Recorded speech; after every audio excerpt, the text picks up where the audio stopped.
খাদ্যৰ সন্ধানত দিক বিদিক হেৰুৱাই এটা বৃহৎ বনৰীয়া হাতীৰ জাকে এতিয়া চাহ বাগিচাত আশ্ৰয় লৈছে। মোৰ পিছফালে আছে এটা বৃহৎ হাতীৰ জাক।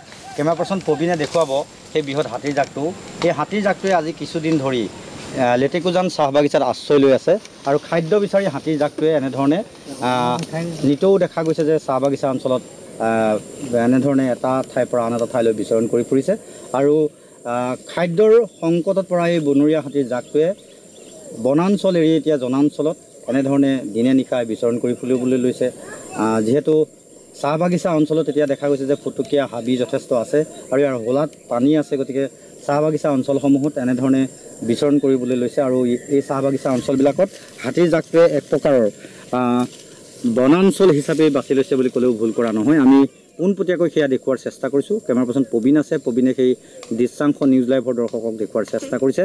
এটা দুটা নহয়, প্ৰায় অৰ্ধ শতাধিক হাতী এই জাকটোত দেখিবলৈ পোৱা যায় আৰু দিনৰ ভাগত চাহ বাগিচাত আশ্ৰয় লোৱা হাতীৰ জাকটোৱে নিশা হ'লে সমীপৰ যি মানুহৰ গৃহ আছে, বাসগৃহ আছে, সেই গৃহসমূহৰ ফালে ঢাপলি মেলে, যাৰ ফলত বহু সময়ত মানুহৰ ঘৰ দুৱাৰ বা বাৰীঘৰ ক্ষতি কৰা পৰিলক্ষিত হয়। এই মুহূৰ্তত দেখুৱাইছোঁ খুব সুন্দৰকৈ এই হাতীৰ জাকটোৱে চাহ বাগিচাত বিচৰণ কৰি ফুৰিছে, খাদ্য গ্ৰহণ কৰি ফুৰিছে আৰু আমি পোনপটীয়াকৈ নিউজ লাইভৰ দৰ্শকক সেই দৃশ্যাংশ দেখুওৱাৰ চেষ্টা কৰিছোঁ যেন এটা বৃহৎ গৰু বা ছাগলী যিধৰণে চাহ বাগিচাত চৰি থাকে, ঠিক একেধৰণে এতিয়া এই হাতীৰ জাকটোৱে এনেকৈ গৰু ছাগলীৰ দৰে ইয়াত বিচৰণ কৰি ফুৰিবলৈ লৈছে আৰু সাধাৰণতে এনেকুৱা দৃশ্যসমূহ অভয়াৰণ্যসমূহত দেখিবলৈ পোৱা যায়। ৰাষ্ট্ৰীয় যিবোৰ অভয়াৰণ্য, সেই অভয়াৰণ্য দেখিবলৈ পোৱা যায়, কাজিৰঙাত দেখিবলৈ পোৱা যায়, কিন্তু নুমলীগড়ৰ চাহ বাগিচা অঞ্চলসমূহত এতিয়া এনেধৰণেই বৃহৎ হাতীৰ জাক দেখিবলৈ পোৱা যায়, কাৰণ গৰু ছাগলীৰ দৰে।